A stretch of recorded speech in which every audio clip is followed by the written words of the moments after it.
खटीमा के रामलीला मैदान में भारत विकास परिषद की तरफ से लगाया गया निःशुल्क दिव्यांग शिविर। गीता धामी ने शिविर का किया उद्घाटन। शिविर में दिव्यांगजनों को बांटा गया ट्राईसाइकिल, बैसाखी, व्हील चेयर। विधानसभा 2022 के चुनाव को लेकर बीजेपी कर रही तैयारी। भाजपा किसान मोर्चा की प्रदेश स्तरीय पदयात्रा की शुरुआत। बीजेपी किसान मोर्चा के प्रदेश अध्यक्ष हुए शामिल। इस दौरान श्री चौहान ने केंद्र और राज्य सरकार की उपलब्धियों को गिनवाया। नई टिहरी में पहला जल परीक्षण लैब का शुभारंभ। कार्यालय में जल परीक्षण खुलने से अभियंताओं को मिलेगी सुविधा। अभियंता सतीश नोटियाल ने कहा, आप भी अपने स्तोत्रों का जल लैब में करवा सकते हैं परीक्षण।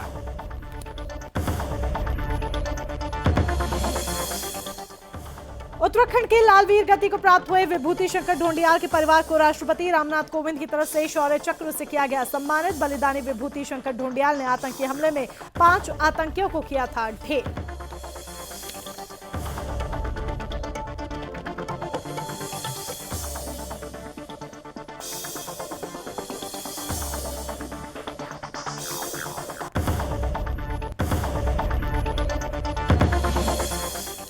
बाजपुर के ब्लॉक सभागार में वैक्सीनेशन और मतदाता पुनरीक्षण कार्यक्रम के तहत एसडीएम राकेश चंद्र तिवारी ने स्थानीय प्रतिनिधियों के साथ की बैठक। इस दौरान जनप्रतिनिधियों से लोगों ने मतदान के लिए जागरूक करने का किया आह्वान।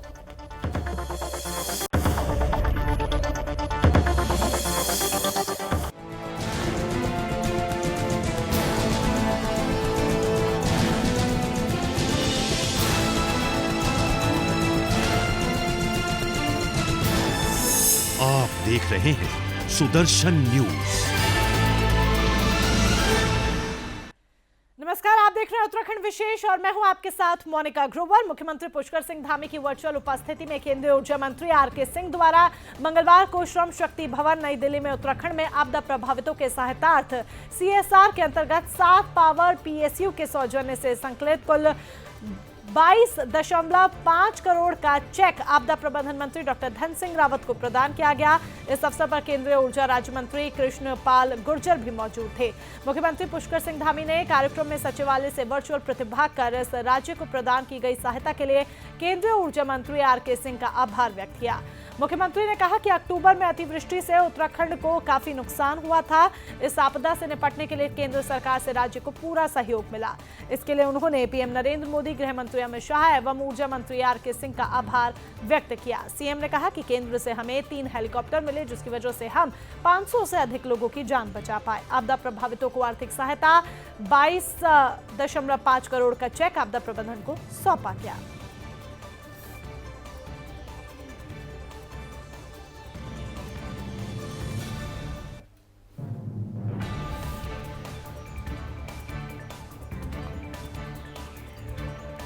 सीमांत नगर खटीमा के रामलीला मैदान में भारत विकास परिषद ने 7वां निःशुल्क दिव्यांग निवारण शिविर का आयोजन किया। इस दौरान सीएम धामी की पत्नी गीता पुष्कर धामी खटीमा पहुंची, जहां पर दिव्यांग निवारण शिविर का उद्घाटन गीता धामी और नानक मत्ता विधायक डॉक्टर प्रेम सिंह राणा ने संयुक्त रूप से किया। इस अवसर पर सीमांत क्षेत्र के आसपास के सैकड़ों दिव्यांगजनों ने शिविर पर पहुंचकर उसका लाभ उठाया। इस बीच गीता धामी और विधायक डॉक्टर प्रेम सिंह राणा ने शिविर में आए दिव्यांगजनों को ट्राईसाइकिल्स बांटी। साथ ही शिविर में दिव्यांगों को ट्राईसाइकिल, बैसाखी, व्हील चेयर, कान की मशीन, नजर के चश्मे, इन सब का निःशुल्क वितरण हुआ।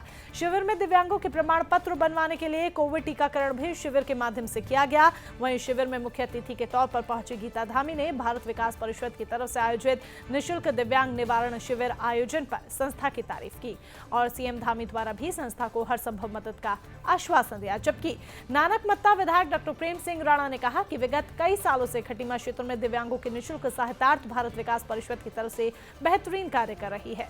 सामाजिक क्षेत्र हो या फिर आपदा का समय हो, संस्था हमेशा आगे आकर समाज में बेहतरीन कार्य करती है, जिसके लिए संस्था के सभी सदस्य बधाई के पात्र हैं। आगे बढ़ते हैं। विधानसभा चुनाव 2022 के चुनावों को लेकर बीजेपी पूरी तरह से तैयारियों में जुट गई है। इसी क्रम में भाजपा किसान मोर्चा की प्रदेश स्तरीय पदयात्रा की शुरुआत किसान मोर्चा के जिला अध्यक्ष कमल मुनि की आवाज से हुई, जो उसमें बीजेपी किसान मोर्चा के प्रदेश अध्यक्ष अनिल चौहान शामिल हुए। वहीं अनिल चौहान का किसान मोर्चा के कार्यकर्ताओं ने भव्य स्वागत किया। इस दौरान श्री चौहान ने केंद्र और राज्य सरकार की उपलब्धियां गिनाते हुए दावा किया कि 2022 में भी पूर्ण बहुमत से भाजपा सरकार बनाएगी। उन्होंने भाजपाइयों से चुनाव के लिए अभी से भीड़ जुटाने की अपील की। साथ ही आयोजित कार्यक्रम में पहुंचे बीजेपी किसान मोर्चा के प्रदेश अध्यक्ष अनिल चौहान ने मिशन 2022 के लिए बीजेपी कार्यकर्ताओं में जोश भरते हुए कहा कि केंद्र और राज्य में दोनों जगह भाजपा की सरकार है, जिससे राज्य उत्तराखंड में विकास तेज से गति से हुआ है। उन्होंने सभी कार्यकर्ताओं से घर घर पहुंचकर आमजन को सरकार की जन कल्याणकारी योजनाओं की जानकारी देने के लिए कहा।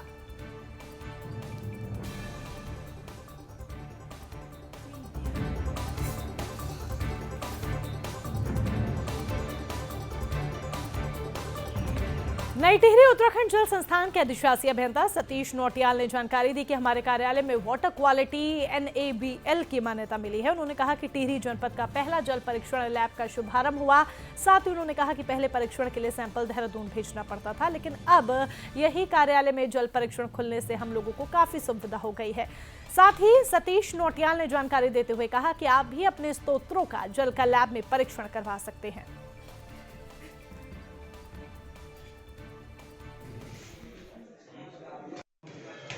जो है जल संस्थान के लिए जो है बहुत ही हर्ष का विषय है कि टिहरी जल संस्थान की जो वाटर क्वालिटी लैब है उसको NABL की मान्यता मिली है। यह जनपद में जो है जल संस्थान की पहली लैब है। तो जो NABL के मानक है उसके अनुसार जो है ये मानकों पर खरी उतरी है और उसके जो पैरामीटर है जो 14 पैरामीटर के अनुसार जो है हम लोग इस पानी के जो सैंपल टेस्ट करेंगे। उत्तराखंड के लाल वीर गति को प्राप्त हुए विभूति शंकर ढोंडियाल के परिवार को राष्ट्रपति रामनाथ कोविंद की तरफ से शौर्य चक्र से सम्मानित किया गया।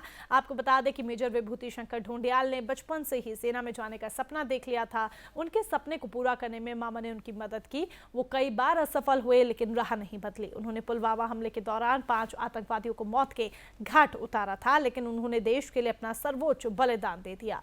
पुलवामा आतंकी हमले के दौरान मेजर विभूति शंकर ढोंडियाल आतंकियों से लोहा लेते हुए वीर गति को प्राप्त हो गए थे। उनके इसी जुनून, देशभक्ति और सर्वोच्च बलिदान को देखते हुए मरणोपरांत शौर्य चक्र से सम्मानित किया गया।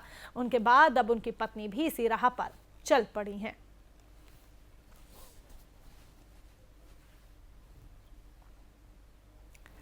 बाजपुर के ब्लॉक सभागार में वैक्सीनेशन और मतदाता पुनरीक्षण कार्यक्रम के तहत SDM राकेश चंद्र तिवारी ने स्थानीय जनप्रतिनिधियों के साथ बैठक की।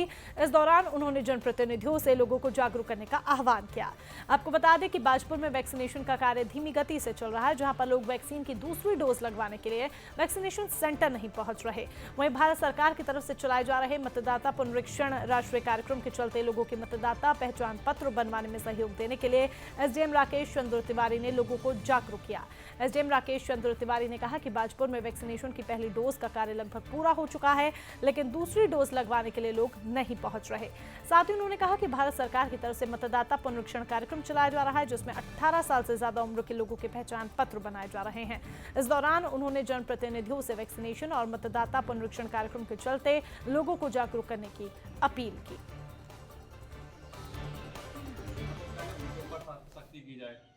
बाजपुर जो हमारा तहसील क्षेत्र अंतर्गत है, वो वहाँ जो वैक्सीनेशन हुआ है फर्स्ट डोज में भी थोड़ा सा कमी रह गई थी और सेकंड डोज में जो ड्यू डेट है, ड्यू लिस्ट के अनुसार लोग इसमें अपेक्षित सहयोग नहीं दे रहे थे। तो इसमें देखा गया कि एक बैठक कर ली जाए। तो आज यहाँ ब्लॉक सभागार में अधिकारीगणों जो सभी डिपार्टमेंट के थे, ब्लॉक के हमारे BDO साहब थे, शिक्षा BDO साहब थे और हमारी EO साहिबान और हेल्थ डिपार्टमेंट के, इसके साथ साथ हमारे जनप्रतिनिधिगण थे, वार्ड मेंबरान थे, उसके अलावा प्रधानगण थे।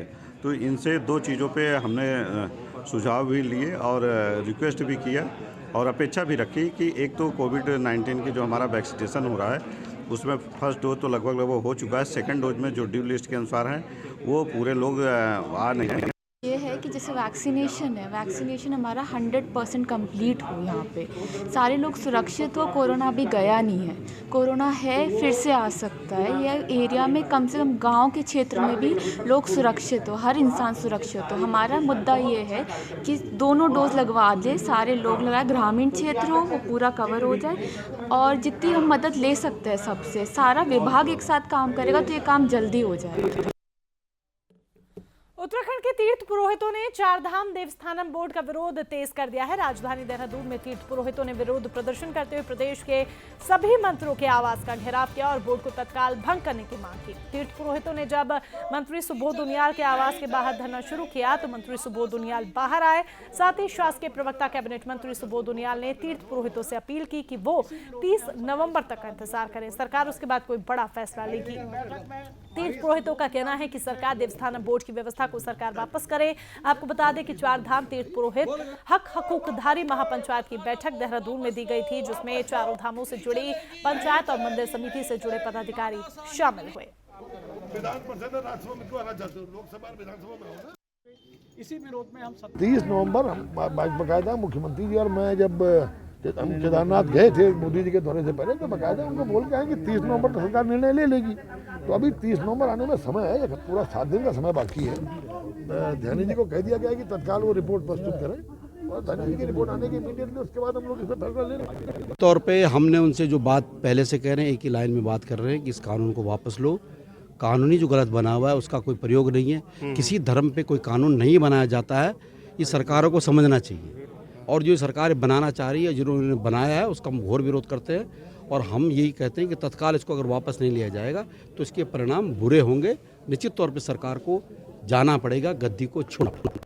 खबर खटीमा से, जहां पर झनकैया नहर पर वन क्षेत्र में सालों से लगने वाले गंगा स्नान मेले के व्यापारियों ने मेला कमेटी की तरफ से किए जा रहे उत्पीड़न, अवैध वसूली और अभद्रता का गंभीर आरोप लगाया। वहीं मेले के दुकानदारों ने मेला कमेटी पर पैसे लेने के बाद पर्ची नहीं देने का आरोप लगाया।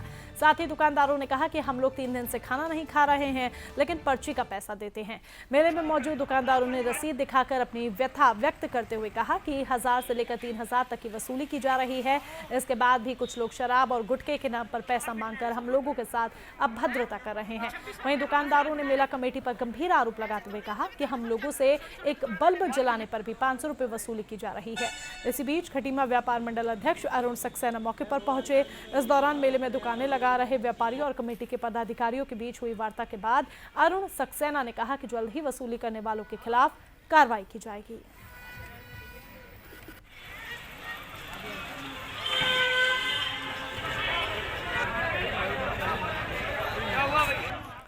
राष्ट्रीय ग्रामीण आजीविका मिशन से जुड़ी स्वयं सहायता समूह की महिलाओं को समूह की क्लस्टर अध्यक्ष कल्पना बिष्ट के नेतृत्व में विकास नगर पहुंची, जहां पर स्वयं सहायता समूह से जुड़ी महिलाओं ने धरना प्रदर्शन किया।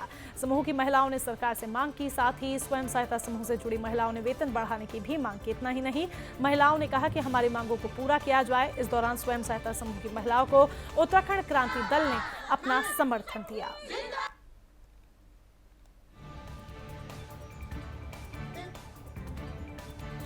नए साल और क्रिसमस पर इस बार ओली में बड़े पैमाने पर पर्यटकों के पहुंचने की उम्मीद है। ओली में गढ़वाल मंडल विकास निगम, जीएमवीएन और अन्य निजी होटल्स में पर्यटकों की ओर से अभी से एडवांस बुकिंग आनी शुरू हो गई है। जीएमवीएन ओली में 20 दिसंबर से 1 जनवरी तक की बुकिंग फुल हो गई है। आपको बता दें कि पिछले 2 सालों से कोरोना संक्रमण के कारण पर्यटकों की आवाजाही कम हुई, लेकिन अब कोरोना संक्रमण की दर कम होने से पर्यटन स्थलों पर पर्यटकों के पहुंचने का सिलसिला शुरू हो गया है। नए साल का जश्न मनाने कई पर्यटक ओली पहुंच रहे हैं। इसके लिए उनकी ओर से एडवांस बुकिंग भी शुरू हो गई है। ओली में सीजन की अभी तक बर्फबारी नहीं हुई, लेकिन इस खूबसूरत स्थल के दीदार के लिए पर्यटकों का हुजूम उमड़ पड़ता है। जीएमवीएन के क्षेत्रीय प्रबंधक पान सिंह बिष्ट का कहना है कि नए साल और क्रिसमस के लिए पर्यटकों की ओर से एडवांस बुकिंग आनी शुरू हो गई है।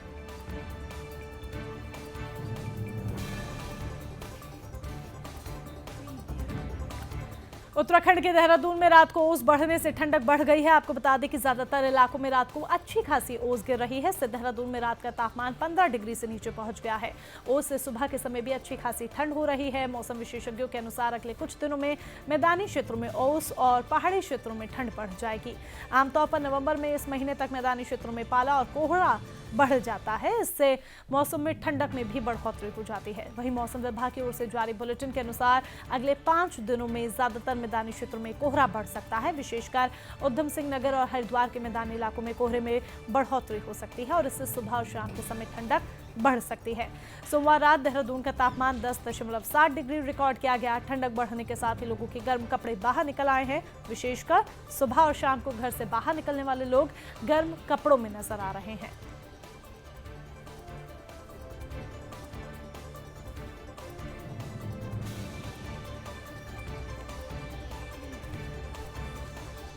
2022 विधानसभा चुनाव को लेकर सियासी सरगर्मी बढ़ गई है। जैसे जैसे उत्तराखंड में विधानसभा चुनाव नजदीक आ रहा है, वैसे वैसे सियासी पारा चढ़ता जा रहा है। सभी पार्टियों के नेतागण अब जनता को लुभाने में लगे हुए हैं। इसी कड़ी में पूर्व सीएम हरीश रावत के नेतृत्व में कांग्रेसियों ने कोटद्वार में पदयात्रा निकाली। इस दौरान भारी संख्या में कांग्रेस के समर्थक और कार्यकर्ता मौजूद रहे। पूर्व सीएम हरीश रावत ने बीजेपी पर जमकर निशाना साधा।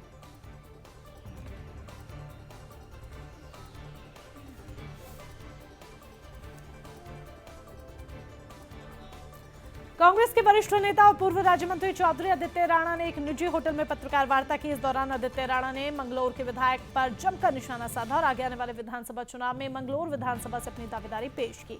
आपको बता दें कि पूर्व राज्य मंत्री आदित्य राणा ने मंगलौर विधायक काजी निजामुद्दीन पर निशाना साधते हुए कहा कि कार्यकर्ता के लिए संगठन सर्वोपरि है और विधायक निजामुद्दीन संगठन में दरार डालने का काम कर रहे हैं, साथ ही संगठन को कमजोर करने का काम कर रहे हैं। अगर कोई इनके आगे टिकट की मांग करे तो वो भी उन्हें बर्दाश्त तो नहीं है। उन्होंने साफ तौर पर कहा कि उन्हें पार्टी से निष्कासित कर दिया जाए, पर वो इसकी बिल्कुल परवाह नहीं करते और वो पार्टी के सच्चे कार्यकर्ता हैं। उन्होंने विधायक पर आरोप लगाते हुए कहा कि उनके द्वारा विधानसभा में विकास कार्य बिल्कुल नहीं कराए गए हैं, जिसको लेकर क्षेत्र की जनता में विरोध है। साथ ही विधायक काजी निजामुद्दीन धर्म की राजनीति करते हैं, जिसे बर्दाश्त तो नहीं किया जाएगा। पूर्व राज्य मंत्री ने मंगलौर विधानसभा से पार्टी से टिकट की मांग करते हुए कहा कि वो हमेशा से कांग्रेस के सच्चे सिपाही रहे हैं, इसलिए 2022 के चुनाव का टिकट उन्हें मिलना चाहिए। इस दौरान उनके साथ भारतीय किसान यूनियन और नारसन क्षेत्र के जाट समुदाय और एससी समाज के लोगों के साथ मुस्लिम समाज के लोग भी शामिल रहे।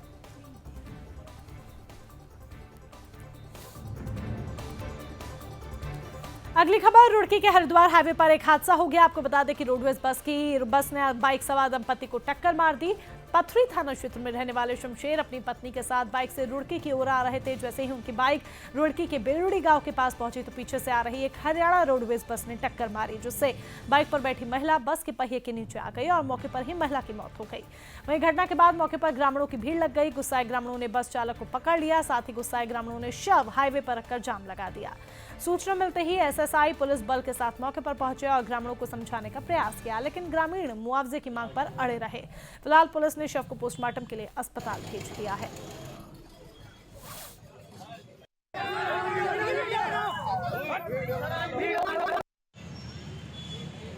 हॉस्पिटल भिजवा दी एम्बुलेंस के द्वारा।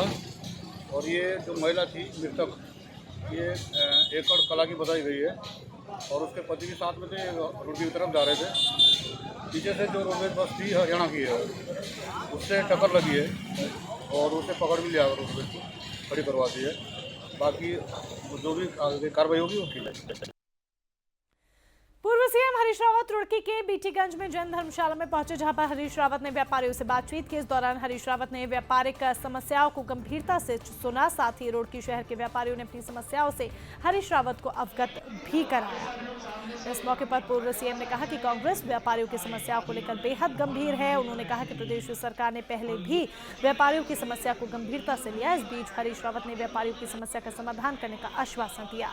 हरीश रावत ने बीजेपी पर निशाना साधा और कहा कि कांग्रेस सरकार आगे आने वाले समय पर व्यापारियों की समस्या को दूर करेगी। कार्यक्रम का आयोजन कांग्रेस के वरिष्ठ नेता सचिन गुप्ता ने किया।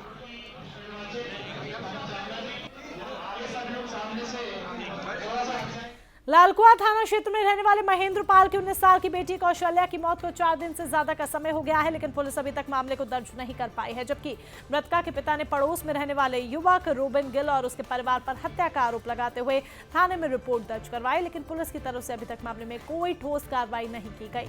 आपको बता दें कि थाना क्षेत्र में रहने वाली कौशल्या की संदिग्ध परिस्थितियों में मौत हो गई। वहीं युवती मौत का जहरीला पदार्थ खाने से उसकी मौत बताई जा रही है। इसी के चलते मृतका के पिता ने एससी से मामले में गुहार लगाई। साथ ही मृतका के परिजनों ने थाने में मामले को छानबीन करते हुए न्याय की मांग की है। फिलहाल मामले में थानेदार ने ठोस कार्रवाई का आश्वासन दिया है।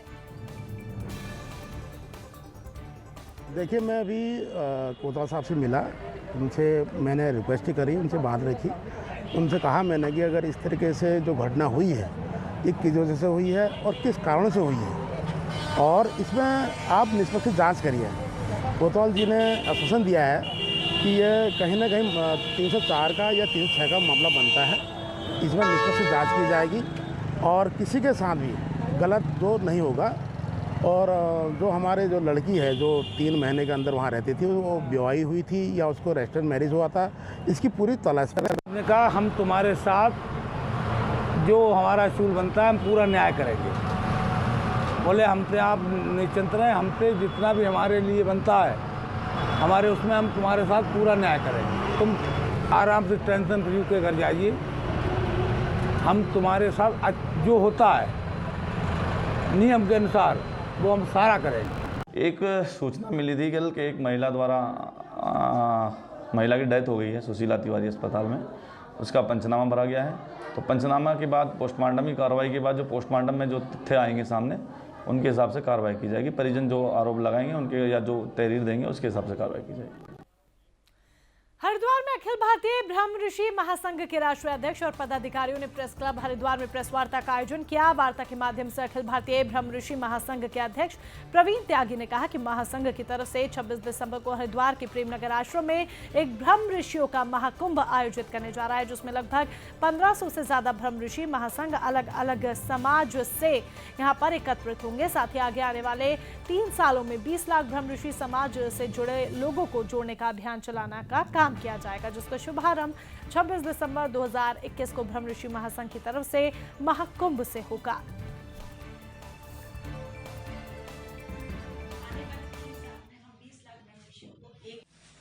ये अखिल भारतीय ब्रह्म ऋषि महासंघ है। देश भर की 1200 करीब संस्थाएं हैं, त्यागी, ब्राह्मण, भूमियार, गाला, चितपावन, चिब्बर, उनके जो अलग अलग समाज बने हुए हैं उन समाजों का संघ है। पहली चीज़ तो यहाँ समझने की ये है कि जो समाज अलग अलग क्षेत्रों में बने हुए हैं हिंदुस्तान के, ये उनका सारे समाजों का एक कलेक्टिव संघ है।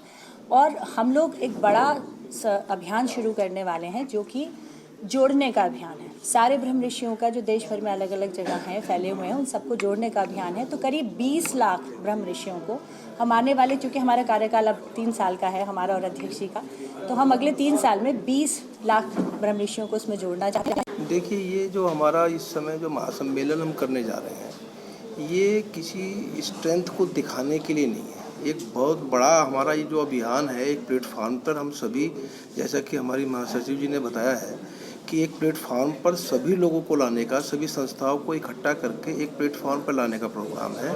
तो आप इसको ना एक ट्रेनिंग प्रोग्राम भी कह सकते हैं। इसमें हमने सिलेक्टिव 1000 से 1200 लोगों को ही आमंत्रित कर रहे हैं जो मेन लोग होंगे, क्योंकि पूरे भारतवर्ष में तो जैसा कि अभी ये बता रही थी कि हमारे ब्रह्म ऋषि जो है ना वो काफ़ी मात्रा में है।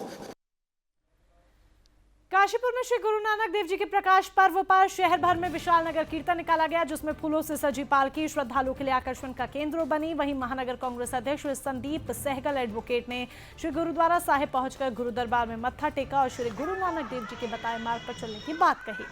वो नगर कीर्तन में भी शामिल हुए। वहीं पूर्व निर्धारित कार्यक्रम के तहत रामनगर रोड स्थित गुरुद्वारा श्री गुरु सिंह सभा के तत्वाधान में विशाल और भव्य नगर कीर्तन पंच प्यारों की अगुवाई में निकाला गया। कीर्तन में सबसे आगे युवा निशान साहिब के प्रतीक को लेकर चल रहे थे। उनके पीछे तमाम संगत वाहे गुरु का उद्घोष करती चल रही थी। एमपी चौक, मुख्य बाजार, किला तिराहा, गंगा बाबा मंदिर चौक से मोहल्ला पक्का कोट स्थित बड़ा गुरुद्वारा वो पहुंचे। नगर कीर्तन का रास्ते में कई स्थानों पर जोरदार स्वागत हुआ।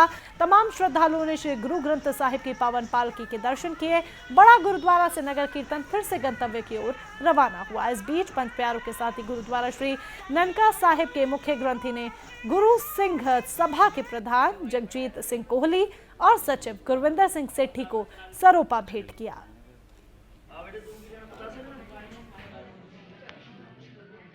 पहले गुरु नानक देव जी को सादर नमन करता हूं और गुरु नानक देव जी की जयंती जैसा कि कल है उसके उपलक्ष्य में आज नगर कीर्तन निकाला गया।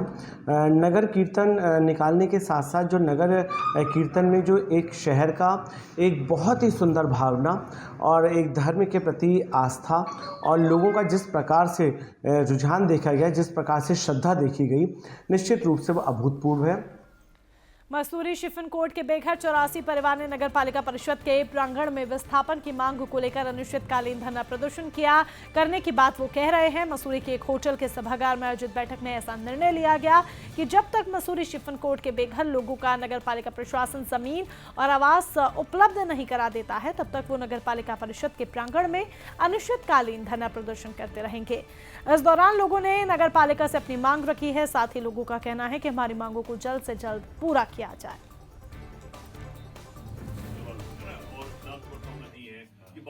हमें माननीय विधायक जी की ओर से भी और नगर पालिका अध्यक्ष जी की ओर से भी, नगर पालिका सरकार की ओर से लगातार ये आश्वासन मिला है कि हम आपको घर बना के देंगे, आपको ज़मीन देंगे। अगर ये शुरू में ही मना कर देते कि आपको हम ना ज़मीन देंगे ना घर देंगे तो बात ही खत्म हो जाती।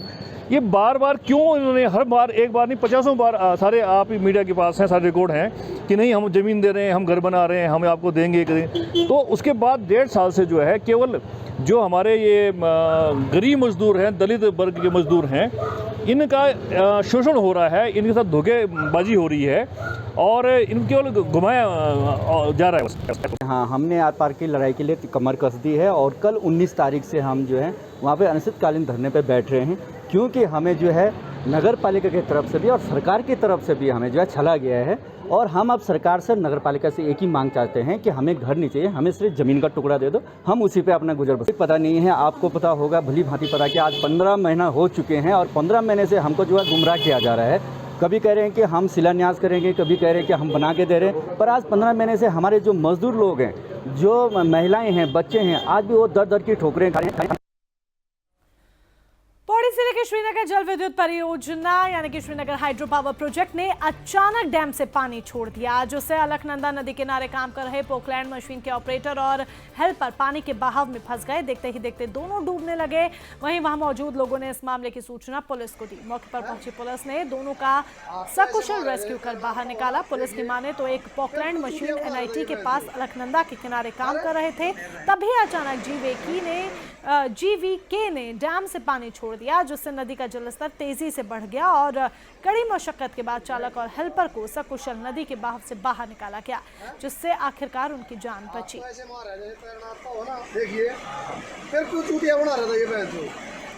पीएम मोदी ने कृषि कानून को वापस लेने की घोषणा की। पीएम मोदी ने इस घोषणा के बाद आप पार्टी ने अपनी खुशी का इजहार किया है, जिसके मद्देनजर आम आदमी पार्टी ने जनपद पौड़ी के चौपटा खाल विधानसभा में आम आदमी पार्टी के कार्यकर्ताओं के साथ सतपुली में पटाखे फोड़कर एक दूसरे को मिठाई बांटकर खुशी का इजहार किया। आपके युवा मोर्चा के प्रदेश अध्यक्ष दिग्मोहन नेगी ने कहा कि ये किसानों के हित में लिया गया फैसला है।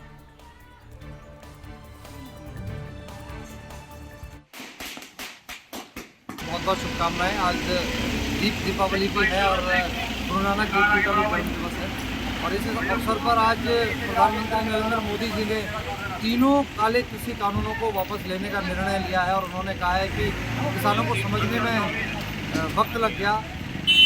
पहले तो हम उनके फैसले का स्वागत करते हैं। मैं सबसे पहले सभी देशवासियों को बहुत बहुत बधाई देता हूँ, सभी प्रदेशवासियों को बधाई देता हूँ। ये तीनों काले कृषि कानून वापस हो गए हैं। ये किसानों की जीत है, ये उनके संघर्ष की जीत है। एक तरफ पौड़ी में आम आदमी पार्टी के कार्यकर्ताओं ने जश्न मनाया तो दूसरी तरफ रुड़की में किसानों में तीनों कृषि कानून वापस लेने पर खुशी देखी गई। उत्तराखंड किसान मोर्चा के राष्ट्रीय अध्यक्ष चौधरी गुलशन रोड ने केंद्र सरकार के फैसले से खुशी जाहिर की। आपको बता दें कि केंद्र सरकार की तरफ से 3 कृषि कानूनों को लागू किए जाने के बाद से ही पूरे देश भर के किसानों में रोष देखने को मिल रहा है। साथ ही किसान पिछले लंबे समय से दिल्ली में आंदोलन पर बैठे थे। वहीं आज पीएम मोदी ने गुरु नानक जयंती के अवसर पर किसानों को एक बड़ी सौगात दी, जिसको लेकर पीएम मोदी की घोषणा के बाद किसानों में खुशी का माहौल देखने को मिल रहा है। आज 11 महीने के बाद जो किसान आंदोलन दिल्ली में चल रहा था, जिसमें समस्त देश का किसान लगाया था, समस्त किसान संगठन लगे हुए थे, देश के समस्त किसान नेता और पूरे देश का किसान इसमें लगाया था। आज 11 महीने के बाद तीनों कृषि काले कानून वापस करने की घोषणा हमारे देश के प्रधानमंत्री के द्वारा करी गई। ये किसानों की बहुत बड़ी जीत है और ये जीत आज किसान की ताकत का एहसास बहुत दिनों के बाद सरकार को किसानों ने करा दिया। और भविष्य में आने वाले टाइम में किसी की भी सरकार रहो, अब भविष्य में किसान के खिलाफ कोई निर्णय लेने की हिम्मत इस सरकार देश की नहीं। और इसी के साथ बुलेटिन में फिलहाल के लिए बस इतना ही। जय हिंद।